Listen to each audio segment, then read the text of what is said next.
And he's going to be talking about a very interesting topic that's usually not discussed in this, these meetings, because we're all about the science, hardcore, and everything else, But the reality is, it's not only about the science, but it's really how to build your practice, how to monetize your practice. There's a lot of business aspects that often are not discussed, and that as physicians, we need to learn more about that. So I'll just bring Dr. DeSilva back, and he can talk a bit more about that.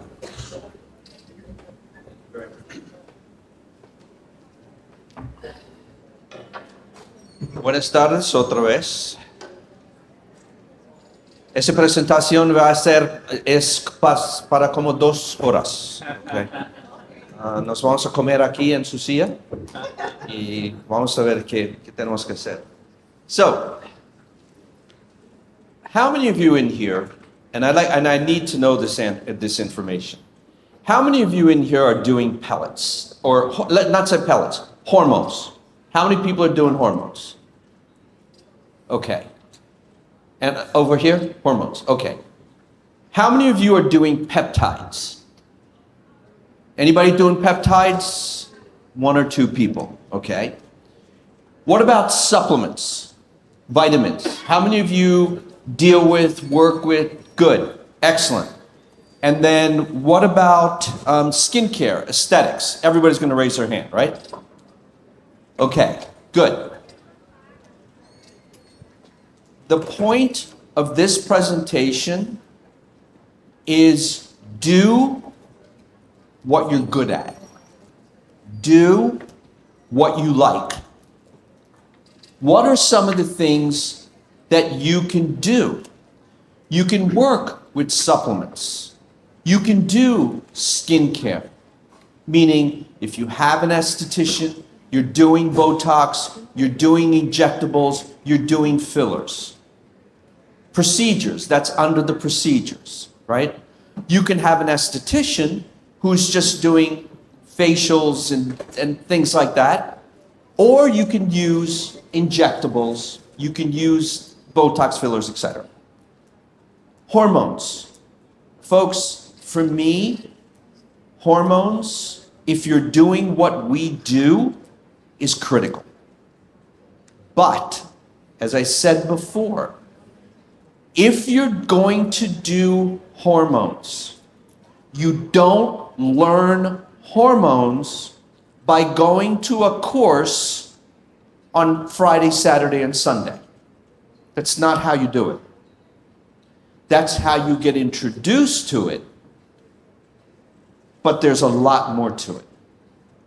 As I showed you, and I showed you in my last presentation, the most important thing for you is knowing how to manage the complications of whatever you're doing.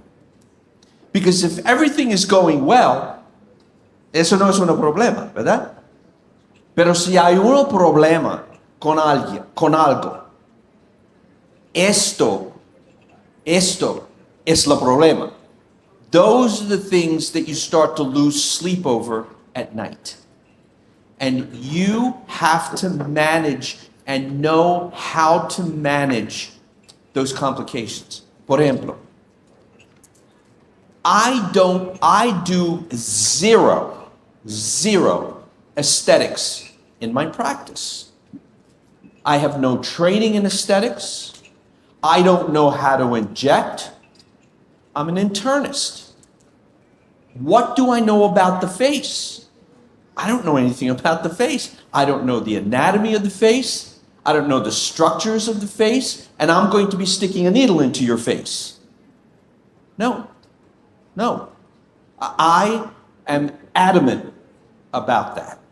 Now, if you're going to take a course that is going to last 6 months or a year, okay.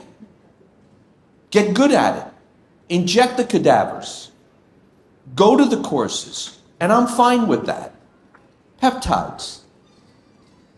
Peptides are another thing that you have to be careful with. Which peptides are accepted by the FDA. Your laws here may be different than the laws on the mainland. I don't know those laws. You need to know those laws. Because the FDA is not only coming down on hormones, because they don't want us to make people feel better. They don't want us to be using BPC 157. They don't want us to be using thymosin. They don't want us to be doing that because you know why? People are getting better. And they don't need the drugs. So, and I think you realize that. For a long time, they've been trying to take bioidentical hormones off the market. But here's the problem. The problem is, for those of you that have been down to Florida, I have a New Jersey license and I have a Florida license. Every corner in Florida is giving testosterone to people. Without blood work, without a physical exam. Everybody gets an anastrozole, the wrong dose. These are the idiots that are causing a problem for all of us that are sitting in un curso para un día. So, what we need to do is we need to get good, be comfortable at one thing. The money will come, folks. I'm telling you. You can make all the money in the world you want, but all you need is one lawsuit. Just one, and you're done.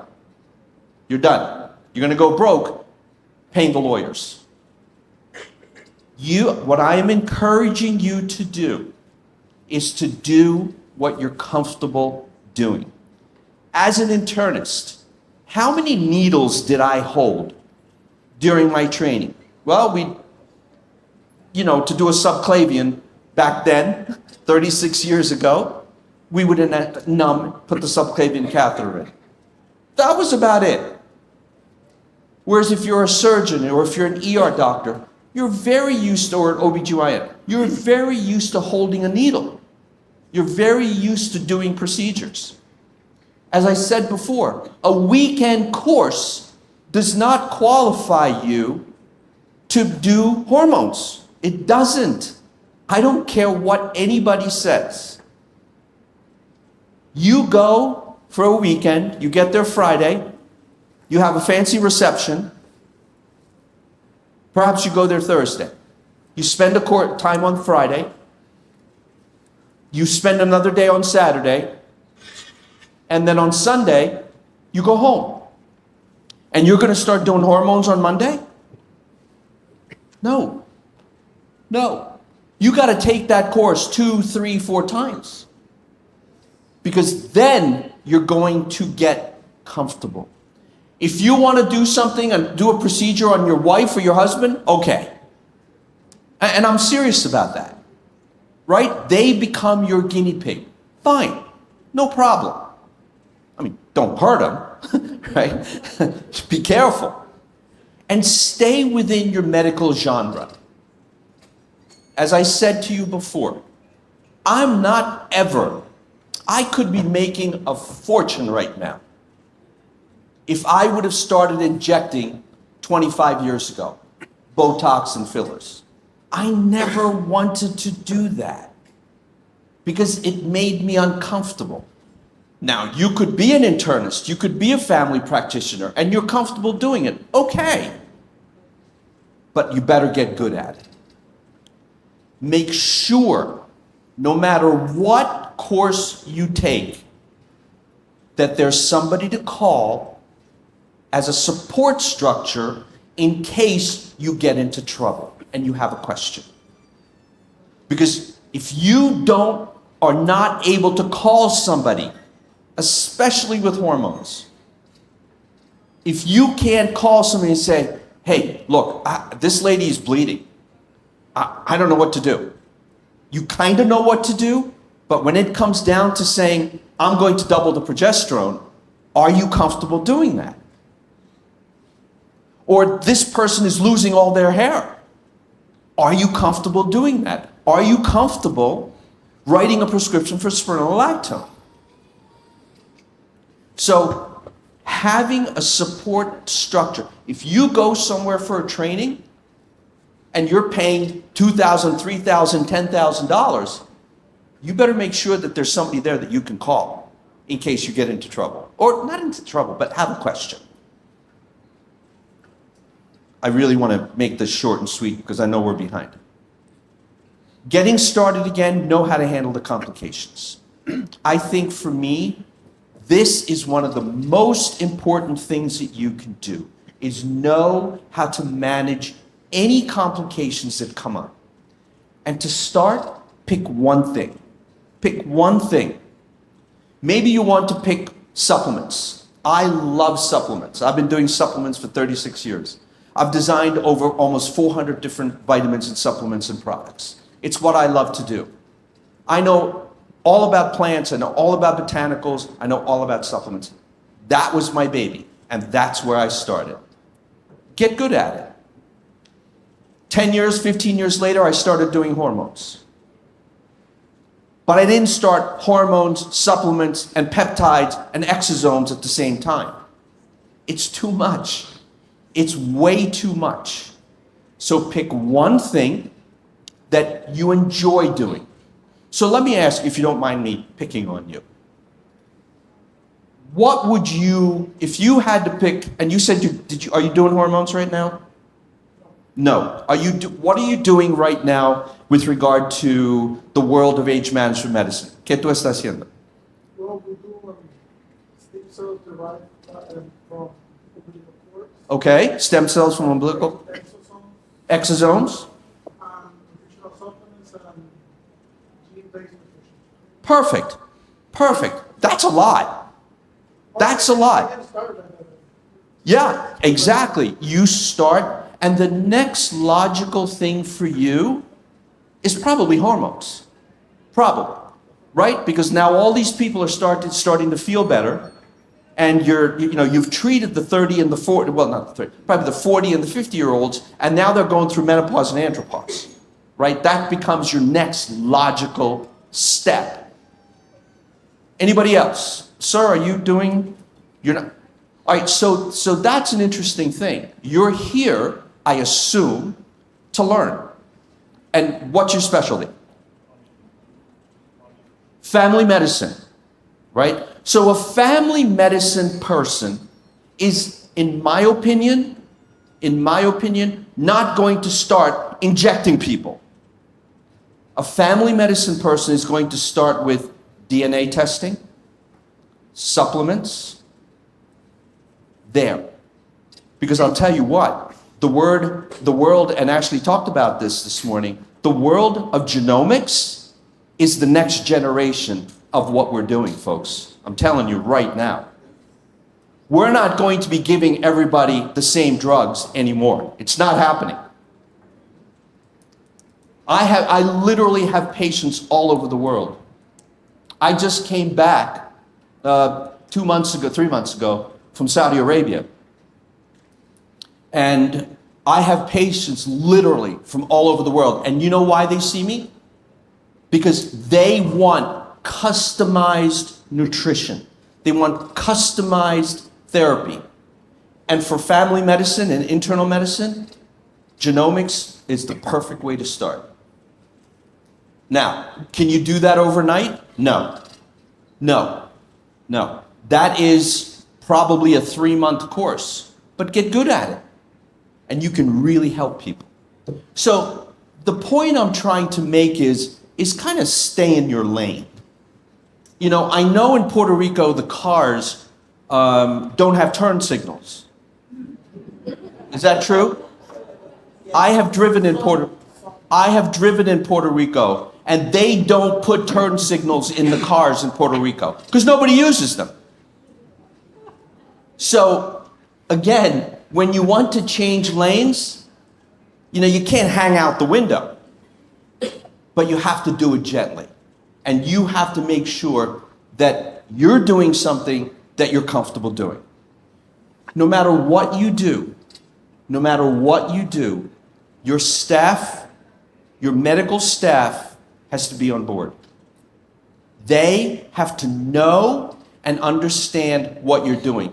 Because if you go take a course and you start seeing patients, you start talking about genomics, and you get to the front, and the patient gets to the front desk, and they say something, because the front desk people are very influential, and they say, yo no sé qué está haciendo.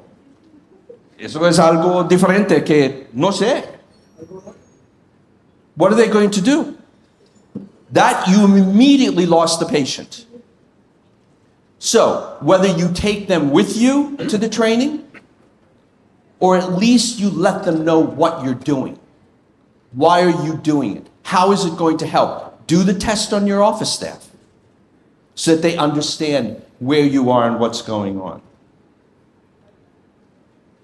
What about supplements? As I said before, I'm very comfortable with supplements. I've designed supplements, and I own a supplement company. I don't own it. My sons own the supplement company, and they don't pay me because they're my children, right? And that's okay. But there's got to be somebody there that can answer your questions. There has to be a doctor there. How do I use DIM? How much DIM do I use? What form of calcium do I give you? What kind of CoQ10? What dose of CoQ10 do I need to use on this person? What form of iodine? How much iodine should I give this person with thyroid problems? What can I do to enhance the glycocalyx, the inside of blood vessels, etc., etc., etc.? You have to have somebody that you can talk to. You have to know the interactions between medications. You have to know how these supplements and what you're doing interacts with pharmaceuticals. Start with 3 to 5 different supplements. Por ejemplo, probiotic, vitamin D. The vitamin D has to have vitamin K2 and vitamin A. So A, D, and K. Probiotic, CoQ10, omega-3, DIM. Start with a couple of simple basics that everybody needs. Everybody needs a probiotic. Everybody needs vitamin D. I don't care if you live in Puerto Rico. Vitamin D levels here, I've seen patients here, 20s, 30s, 8, and you're in the Caribbean. It doesn't matter. Doesn't matter. So start with some simple, basic things. If you're going to do skincare, folks, I don't know how to say this, but if I told you how much skin, and I remember I told you I don't do any aesthetics, no injectables, nada. If I told you how much skincare I sold in my practice last year, and even this year, you'd fall off your chair. You know why? Because all my female and men hormone patients, they feel better. Now, doc, what do you have for me to make me look better? But I don't want any chemicals. I don't want any toxins. I don't want any endocrine disruptors. What do you have for me? And that's where I designed the skincare line. We have a skincare line that is completely plant-based. Every single ingredient is plant-based.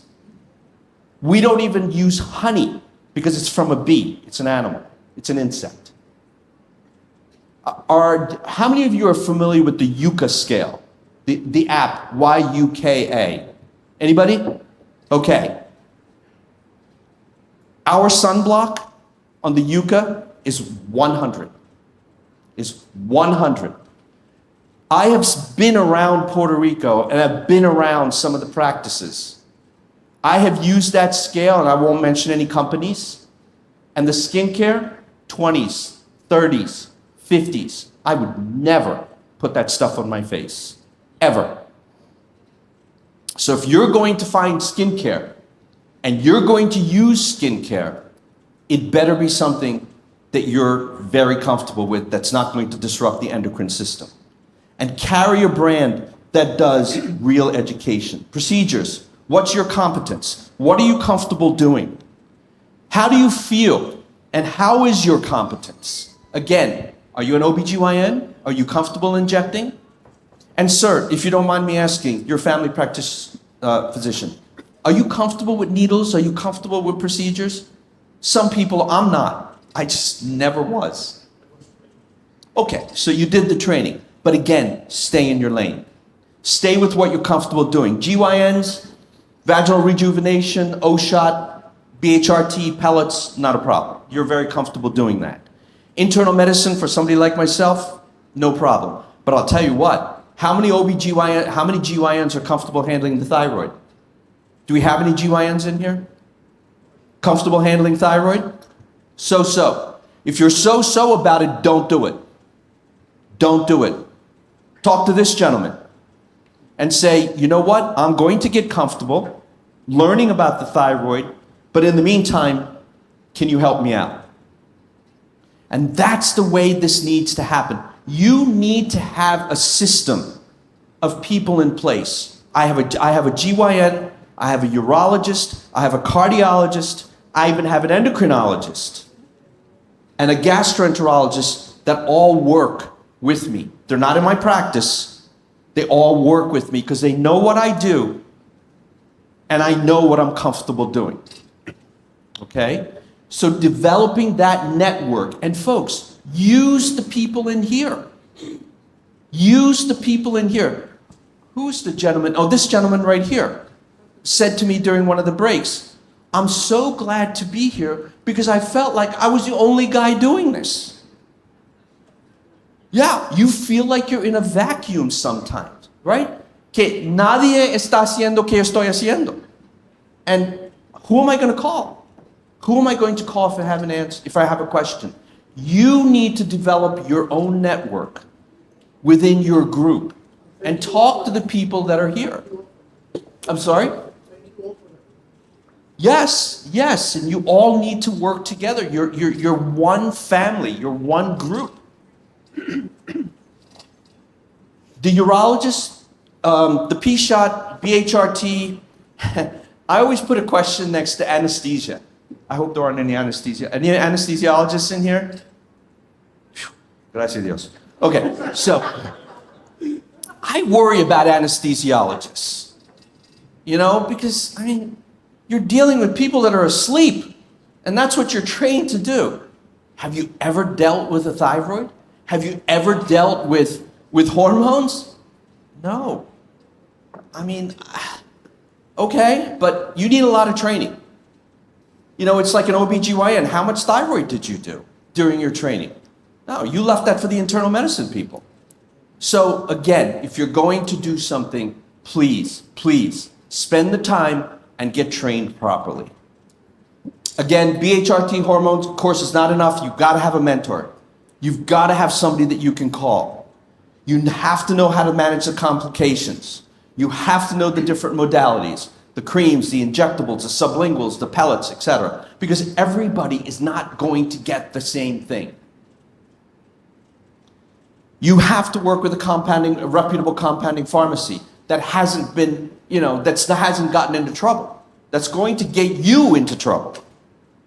Know the regulations. There are a lot of regulations around testosterone. You can't just throw testosterone in the trash can.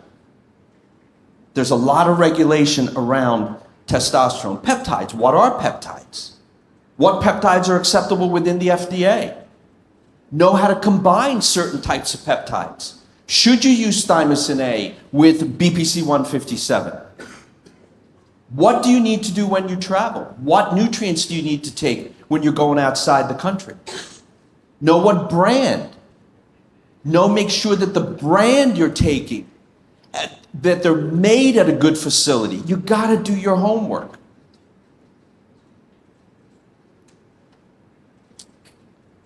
How do you sell your services? And I wrote here, the first thing is, don't be afraid to sell. If you are afraid to sell, get over it. Get over it. What you're selling is you. You are selling your confidence. You're selling your degree. You've been trained. You're a doctor. That's your credibility. And all you need to do is to take a little bit of time and explain what are bioidentical hormones, what are peptides, why am I using these supplements? An extra 5 minutes will buy you that patient for the next 5 years. Educate your staff. Have your staff join you in the trainings. Whenever I do trainings, I want you to bring your staff with you. Because they may not understand everything, but I need them to hear what's going on. Take time to explain what you're doing for your patients. Incentivize your staff. For example, every time I insert a pellet, whoever assists me, I give them an extra $25. Guess what? They're fighting to assist me. Every time one of my nurses calls in a prescription for hormones, I pay them. I incentivize them. Because I got news for you. You're not going to lose money.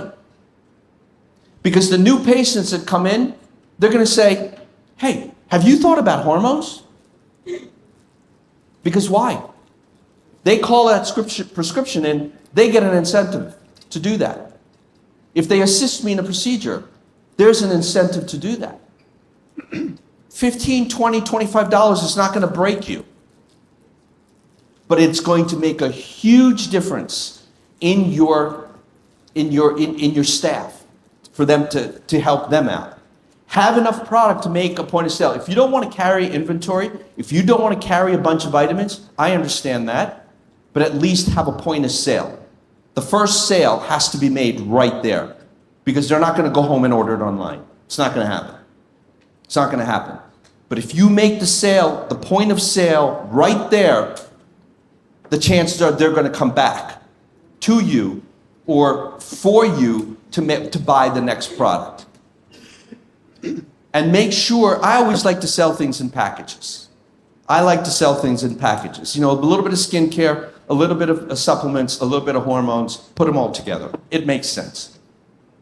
In conclusion, do what you're comfortable doing. If your gut tells you, no me siento bien sobre esto, don't do it. Don't do it. The vagus nerve innervates is the longest nerve in the body. It's the 10th cranial nerve, and it innervates everything from the back of your ear through the brain all the way down to your gut. I have a gut feeling. That's your vagus nerve. My heart tells me that I should do this. That's the vagus nerve. Listen to your vagus nerve. I'm telling you, you won't go wrong if you listen to your vagus nerve. That is one of the best things that you can do. Get your staff on board and get over the panic of selling. You don't need to sell. You need to inform. You need to educate. These are all the websites. It's a supplement website. It's a skincare website. And there's a new website that I have, which I've designed a group of products that are nanoparticles. It's nanotechnology, which is a sleep product, a blood sugar product. Actually, it's a mood product, a blood sugar product, a nitric oxide product, a glucose product, and of course, our probiotic, which is not a nanoparticle. It's a different technology. But this is how, if you have any questions, please feel free to contact me. And again, Dr. Martinez and the entire group, I love Puerto Rico. I absolutely love Puerto Rico. I will come here and eat arroz con pollo 4 veces al día. Okay? So if you ever need me back here, just let me know. Just make sure hay un poquito de arroz con pollo en mi cuarto. Muchas gracias. Tenga buen día. Bendición.